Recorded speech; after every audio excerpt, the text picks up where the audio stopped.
Hi there, Cosmo family. My name is Yahliali. In this incarnation, I am here today to talk about the energies of this next week, in which we are going to have very active the conjunction of Jupiter and Uranus in Taurus. I mean, these planets are going to receive activations.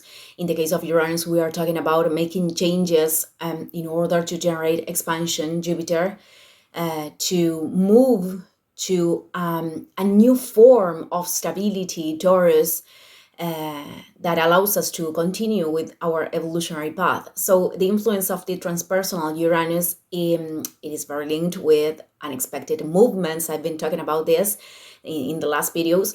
So no matter how the ego perceives these movements, they have an evolutionary function, and it is our labor to reveal the sense, Jupiter, of those experiences. On the other hand, this could be a moment where we could receive the fruits, the blessings, the Jupiterian blessings. But I also think it is important to approach this with a realistic vision, and I am going to clarify what I am trying to say with realistic. I think it is very important to detach from expectations, of how we want the things to develop, positive or negative, but also to be open to the blessings, because if we don't believe that blessings can come in our lives, it is very difficult to match the frequency with that. And it is also very important to take accountability of how we have invested our energy and in which things we have invested our energy. With this, I'm referring with realistic vision, because then I think everything is possible. But we can say that with Jupiter, with activations of Jupiter, this brings opportunities of growth.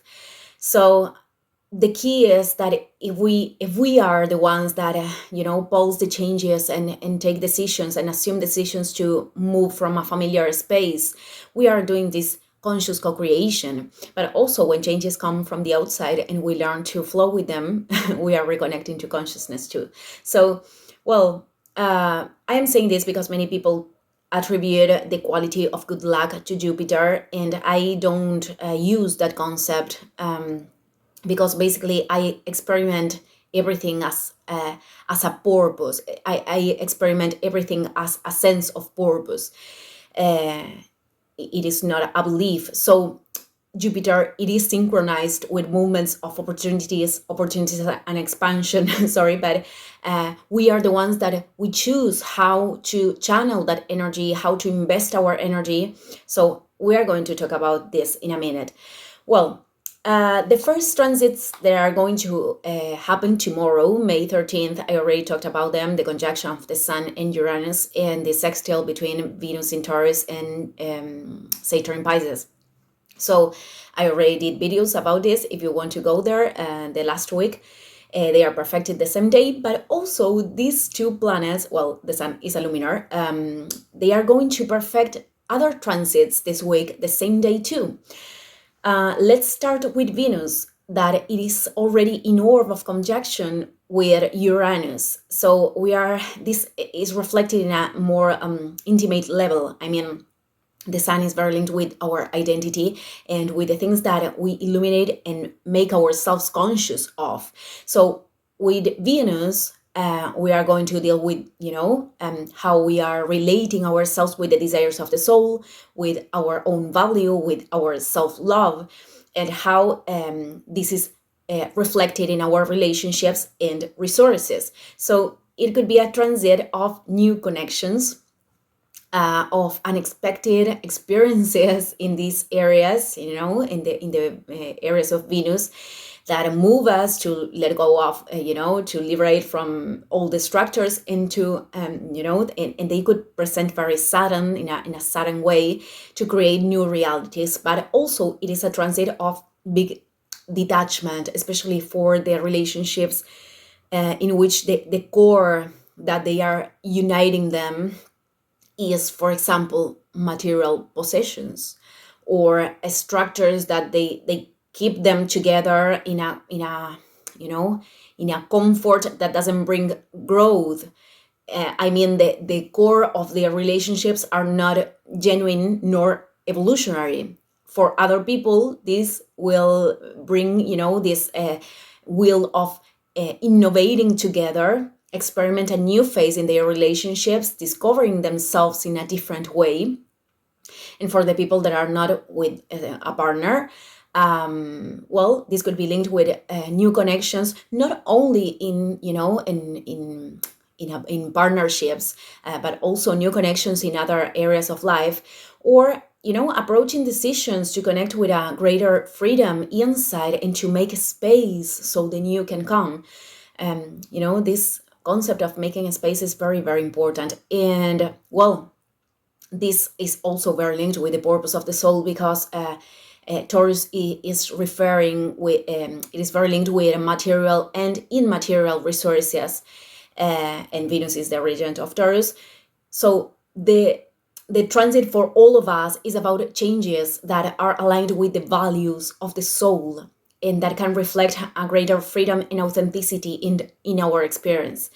But with Uranus and with every transpersonal planet, many times the manifestation is not something that aligns, with the expectations of the ego. That's why I think it is important to detach from them, but being open and reconnecting with this part of ourselves that knows that everything happens for something better, or to take us to a more elevated state. So the same day, this conjunction is perfected on May 18th. And this same day, it is going to be perfected the conjunction of the Sun and Jupiter, but we are going to feel both of these transits the whole week. So the conjunction of Jupiter and the Sun is not going to happen again in Taurus until 12 years. So it is a very good opportunity. This happens once a year, conjunctions between the Sun and Jupiter, but in Taurus, in 12 years. So, well, this is a transit of joy, optimism, blessings, tangible and visible blessings, because this is giving Taurus bearing of fruits, enjoying, perceiving abundance in ourselves, in everything that surrounds us. But again, this is linked with an internal perception. If our beliefs are disconnecting us from this, is very difficult to see it that way. And as I said, it depends on the ways that we invested our energy. There is a key here, because Jupiter is already activating, and by the end of the week, practically perfecting its sextile with Neptune in Pisces. This is active since the new moon in Taurus.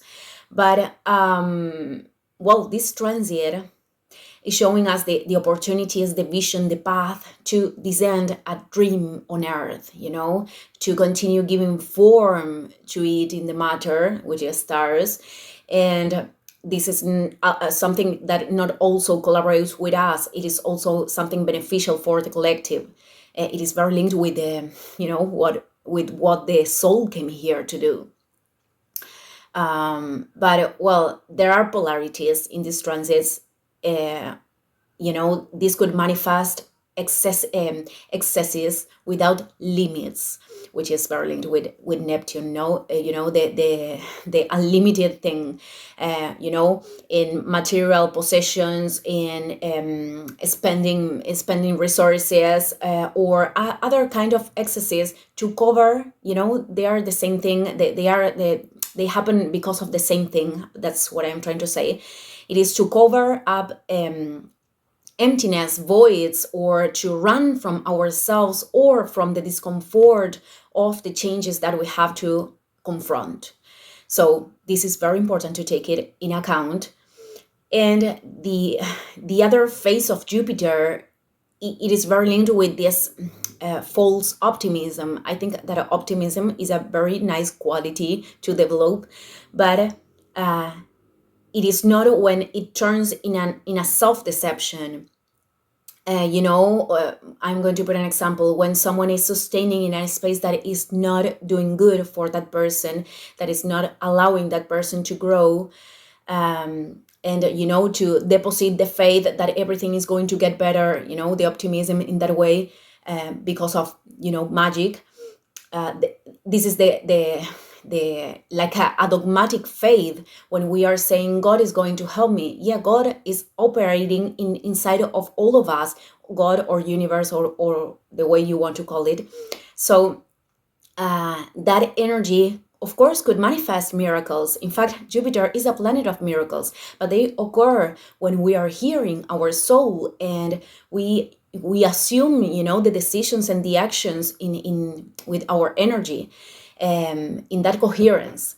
So it is very important to be in touch with this, because if not, like I said, optimism could turn in a self-deception that is not going to help in our growth. But in general, we have a very, very, beneficial week, nice week to assume the opportunities. We are the ones that we are choosing that. So, well, at last, I wanted to mention that Mercury is going to leave Aries on May 15th and is going to enter in Taurus until June 3rd. So it is going to create a transit that already did the Sun and Venus before, which is the square with Pluto in Aquarius that right now is retrograde, which implies death and transformation of ideas and patterns that are limiting us, that are not letting us move. Let's remember that the shadow of Taurus is this resistance to movement. It's the attachment to one posture, I don't want to move from this place, or having to assume decisions that are uncomfortable, which is very linked with Uranus. But this is also linked with the things that we value. I mean, what the Sun and Venus did before, now we are going to process it in the mental level, which is Mercury, to comprehend how we can use our power to feed what is important for us in a practical way, because Mercury in Taurus is very, very practical. In our thoughts, in our conversations. I mean, this is really nurturing me. This is really nourishing my experience. This is really creating the growth that I want. So to decide from that place and to not allow energetical abuses or manipulations with other people, those dynamics, I'm not talking about from one side or another, but not entering in those dynamics in conversations, because Mercury is the regent of that. So, well, we are going to keep talking about this. Thank you, everyone, and see you in the next video. Ciao, ciao.